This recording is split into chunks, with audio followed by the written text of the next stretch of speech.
মোকাররম জাতীয় মসজিদে জুমার নামাজ শেষে মুসল্লিরা সমবেত হয়েছেন।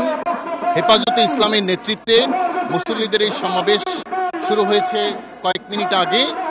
এখানে ঢাকা মহানগরী হেফাজতে ইসলামের উদ্যোগে এই সমাবেশ থেকে মূলত সাইফুল হত্যাকারী অ্যাডভোকেট, চট্টগ্রামে নিহত অ্যাডভোকেট সাইফুল ইসলামের হত্যাকারীদের খুঁজে বের করে তাদের গ্রেফতার করতে বলা হচ্ছে, দাবি করা হচ্ছে।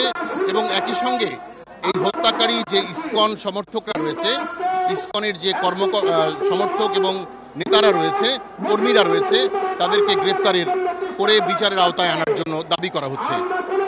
একই সঙ্গে বাংলাদেশে ইসকনের যত ধরনের কার্যক্রম আছে সব ধরনের কার্যক্রম নিষিদ্ধ করার দাবি করা হচ্ছে। বলা হচ্ছে যে ইসকন একটি সন্ত্রাসী জঙ্গি সংগঠন, এই সংগঠনকে নিষিদ্ধ করা ছাড়া অন্য কোনোভাবে বাংলাদেশের আইন শৃঙ্খলা পরিস্থিতি স্বাভাবিক রাখা সম্ভব নয়। যারা নির্দেশদাতা আছে তাদেরকে গ্রেপ্তারের মাধ্যমে সাইফুল হত্যার বিচার দাবি করা হচ্ছে সমাবেশ থেকে। এই সমাবেশ শেষে একটি বিক্ষোভ মিছিল রাজধানীর বিভিন্ন এলাকা প্রদক্ষিণ করবে বলে কথা রয়েছে। মারজান। রুবাব, আপনাকে ধন্যবাদ। বায়তুল মোকাররম মসজিদ থেকে সরাসরি জানাচ্ছিলেন এনামুল কবির।